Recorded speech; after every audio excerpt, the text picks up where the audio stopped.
Assalamualaikum warahmatullahi wabarakatuh. Kembali lagi dengan saya Misi Dwi Suryani dengan NIM 2000-2010 Prodi Administrasi Pendidikan Universitas Negeri Padang.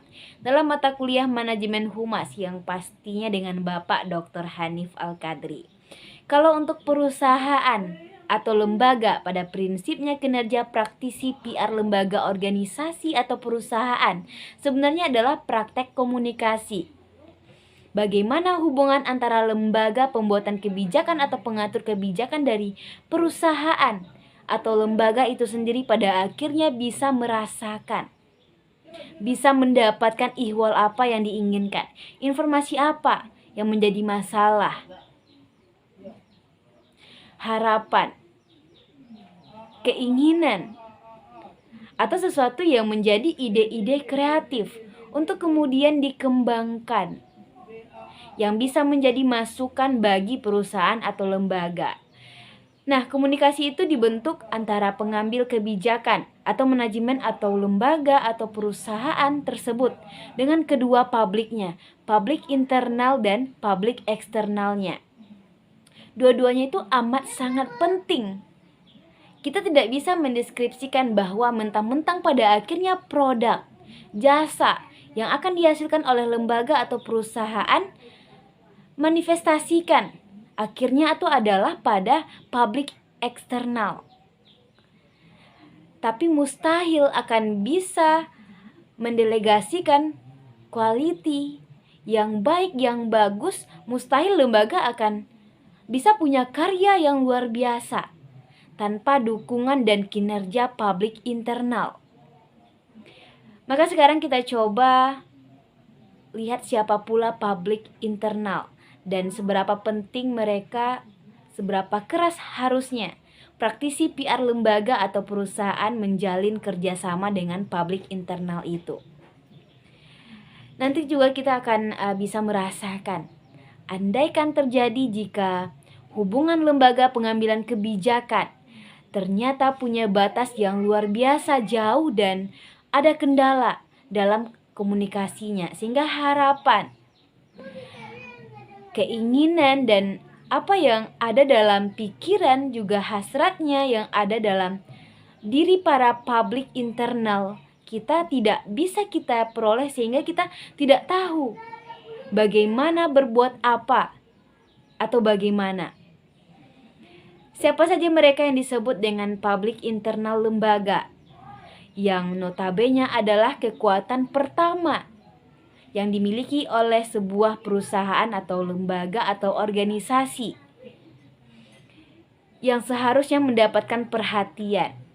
Ada satu kesepakatan yang sama, informasi dan mindset yang sama, sehingga membangun lembaga memang tidak akan satu atau dua orang atau para pengambil kebijakan saja, tetapi mereka adalah satu kesatuan yang utuh sebagai manusia-manusia yang akan mengembangkan, yang akan membangun perusahaan atau lembaga yang sama-sama besarnya.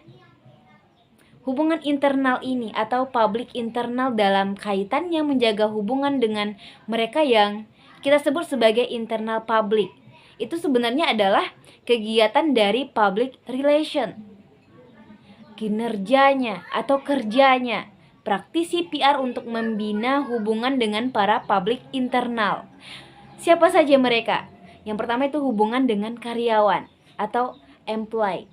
Yang kedua itu dengan para pemegang saham atau stakeholders.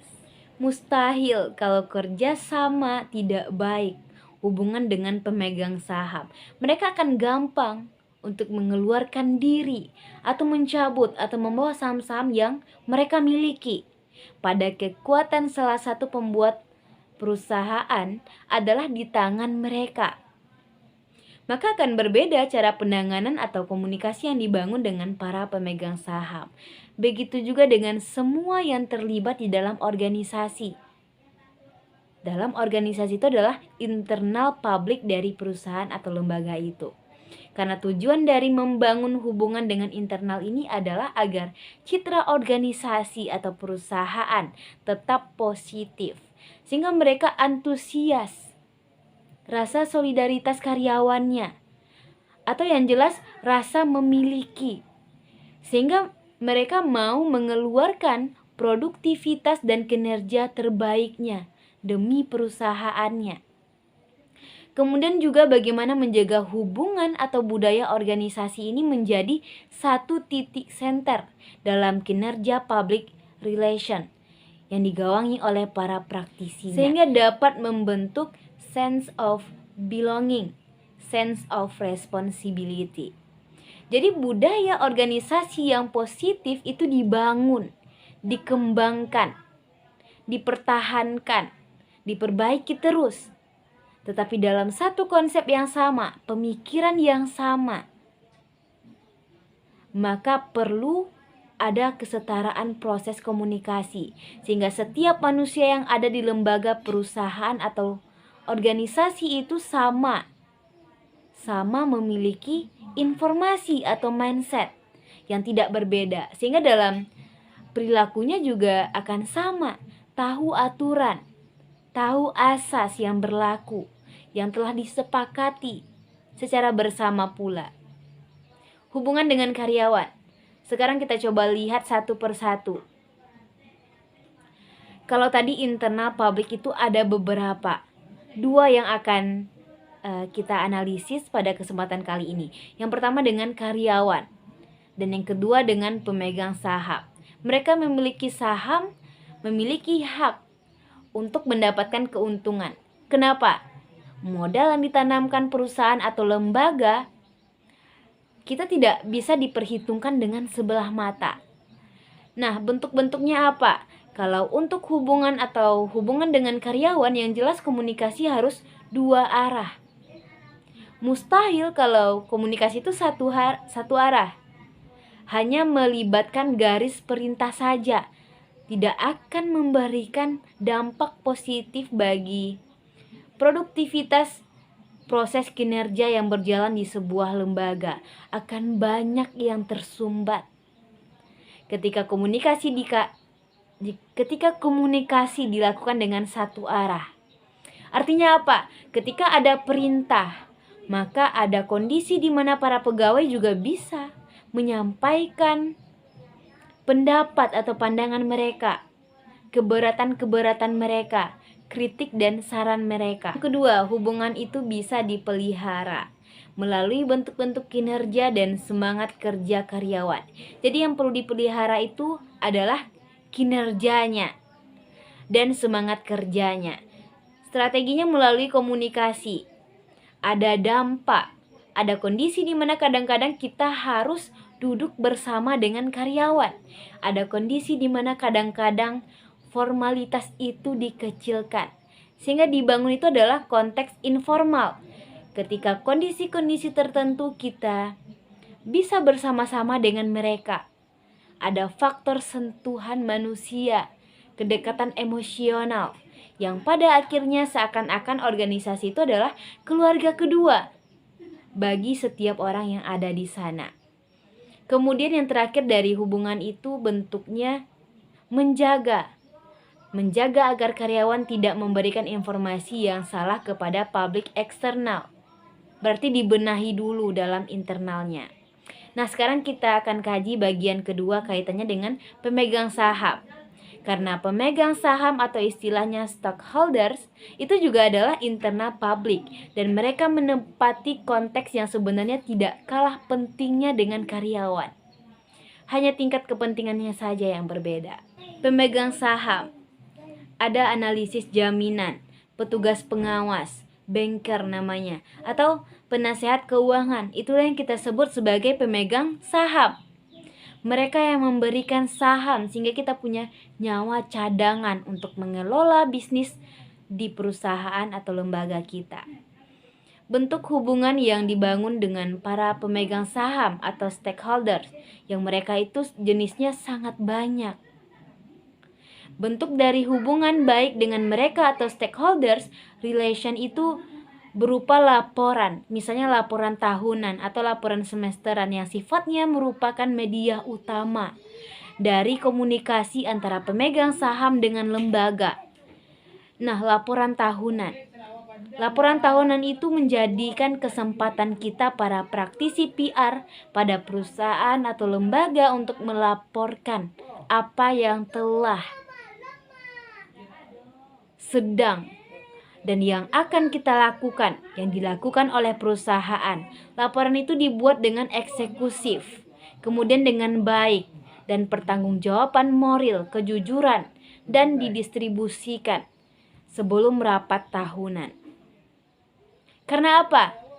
Tujuannya nanti apa sebenarnya dari menjaga hubungan baik dengan para stakeholder ini atau pemegang saham. Yang pertama tujuannya jelas adalah untuk membangkitkan perhatian pemilik atau pemegang saham. Tujuannya yang jelas yang pertama itu, perusahaan kita membangun perhatian dari pemilik saham tersebut. Yang kedua tujuannya dengan pemegang saham itu adalah untuk menciptakan satu pengertian yang sama, yang lebih baik antara perusahaan dengan pemegang saham dengan komunikasi finansial. Dan yang ketiga, kita bisa membujuk melalui hubungan baik dengan pemegang saham untuk terus bertahan, terus memakai perusahaan kita, terus mengajukan pembelian produk, terus menanamkan modalnya. Jadi kondisi itu ketika mereka sudah punya semangat, mereka sudah percaya, mereka sudah yakin bahwa kita jujur, bahwa mereka memang dibutuhkan.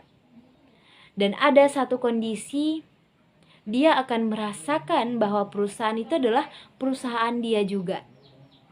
Tujuan yang lain yang kita bicarakan adalah membujuk mereka untuk bertahan. Bertahan di perusahaan kita agar modalnya tetap mau ditanamkan di perusahaan kita. Sehingga tidak ada kendala yang berarti. Karena mereka mendadak menarik modalnya. Kita akan kebingungan, akan butuh waktu yang panjang untuk mencari pemegang modal yang lain, penanam modal yang lain dalam waktu secepat itu.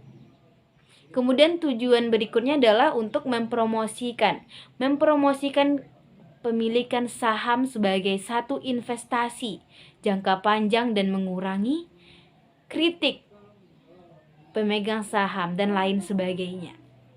Kemudian mencoba menjawab semua kritikan dan masukan dari pemegang saham tersebut. Kita harus mendengarkannya. Para pemegang saham ketika memberikan catatan-catatan tertentu atas laporan yang kita nilai, yaitu jangan segala sesuatu yang sudah kita eksekusi dianggap itu adalah satu nilai yang stop di sana, selesai, berakhir. Setiap catatan, masukan, kritikan, saran, apapun itu, karena mereka yang punya saham, yang punya modal, didengarkan. Kalau tidak bisa atau mustahil itu dilakukan, duduk bersama. Maka komunikasi dibangun harus komunikasi dua arah dan intens. Kapan perlu bangun komunikasi informal setiap ada kesempatan. Jadi kalau kuat internal public, hipotensinya adalah akan kuat pula sebenarnya prospek untuk memperbaiki eksternal public. Hubungan baik. Tapi kalau di dalamnya sudah kerdil, sudah kecil, di luarnya juga justru akan ada kendala, akan ada persoalan yang harus dipikirkan dengan sangat matang. Tingkat efektivitas dari humas atau PR, public relation, praktisi public relation dalam membangun hubungan baik dengan internal publik tadi, sebenarnya dipengaruhi oleh beberapa hal. Yang pertama adalah keberadaan publiknya atau manajer dari perusahaan atau lembaga, yaitu dalam berkomunikasi. Jadi komunikasi manajer, komunikasi pengambilan kebijakan, dan komunikasi para praktisi PR yang tidak hanya ahli atau berpengalaman, namun juga sebenarnya harus didukung oleh sumber daya teknis yang dibangun dengan kondisi emosional yang cakep. Ada personalnya. Nah, ini komunikasi dua arah yang kita sebutkan tadi. Kemudian yang kedua dipengaruhi oleh kesadaran sekaligus pengakuan dari pihak-pihak manajemen agar nilai dan arti penting komunikasi dengan pegawai, dengan para stakeholders, jadi harus ada pengakuannya dulu. Kemudian yang ketiga dipengaruhi juga oleh keterbukaan. Jadi benar-benar alurnya itu, sentralnya itu ada di pengambilan kebijakan. Mereka harus sangat terbuka untuk secara periodik menempatkan para karyawan, para pegawai itu bukan orang rendahan yang dipandang nomor sekian, tapi adalah satu kesatuan bagaimana dianggap semua sama, sehingga yang menjadi titik sentralnya adalah SOP-nya. Membangun kinerja sesuai dengan aturan-aturan yang sudah dibuat bersama dan disepakati bersama, termasuk oleh para pegawai itu sendiri ikut serta. Nah, itu adalah 3 hal sebenarnya yang cukup mempengaruhi keefektivitasan dari proses hubungan baik dengan internal publik yang dilakukan oleh praktisi PR, public relation, perusahaan atau organisasi. Kemudian kita lihat apa saja media yang bisa kita lakukan atau kita manfaatkan sebagai praktisi PR atau humas sebuah perusahaan dalam rangka menjaga hubungan baik tadi. Banyak. Yang pertama adalah jurnal internal. Itu adalah publikasi atau terbitan yang didistribusikan kepada anggota atau khalayak di internal, pendukung dari suatu organisasi atau lembaga atau perusahaan. Dan jurnal ini sebenarnya diartikan secara luas sebagai bahan cetakan, dan sekarang itu ada namanya elektronik juga yang diterbitkan secara teratur, misalnya dalam bentuk majalah, koran, dan lain sebagainya. Dan sudah ada sekarang namanya elektronik, majalah elektronik, koran elektronik. Yang kedua yang bisa dimanfaatkan selain jurnal adalah papan pengumuman. Nah, di papan pengumuman ini kita bisa memberikan pengumuman atau informasi yang terbaru, jadwal-jadwal, dan lain sebagainya. Ada kaset, ada video berupa CCTV atau stasiun televisi, jaringan telepon internal, kotak saran, siaran umum atau obrolan langsung, rapat. Nah, itu bisa dimanfaatkan oleh perusahaan atau lembaga dalam rangka menjalin hubungan baik dengan para karyawan. Sekarang kita masuk ke bagian terakhir dari public internal. Pasti muncul pertanyaan di diri kita. Sebenarnya apa sih manfaat atau kegunaan dari humas internal atau praktisi PR dalam menjalin hubungan dengan public internal ini? Yang pertama adalah untuk melakukan penjelasan, membuat kejelasan kebijakan perusahaan yang menampung berbagai macam keluhan. Dalam rapat juga bisa dilakukan ini. Yang kedua, untuk memelihara keterbukaan. Ada perombakan personalia, bahwa personal itu juga dilakukan untuk perkembangan, untuk penjelasan terkait dengan teknologi baru, sehingga memang butuh waktu. Nah, peningkatan kinerja kerja dan penyampaian berita-berita dari personalia yang dianggap juga penting bagi perusahaan. Banyak sebenarnya manfaat-manfaat lain atau kegunaan dari kegiatan ini. Tapi yang jelas, ketika hubungan baik terbentuk, semuanya akan menjadi baik. Semua akan menjadi lancar. Persepsinya akan sama. Setiap orang akan melakukan dengan hasrat terbaik, dengan apa yang mereka punya, sehingga mereka akan bekerja dengan hati. Demikianlah analisis saya terkait dengan public internal dalam public relation. Ada hubungan dengan karyawan atau employer, dan ada hubungan dengan pemegang saham atau stakeholder. Semoga bermanfaat. Saya akhiri dengan wassalamualaikum warahmatullahi wabarakatuh.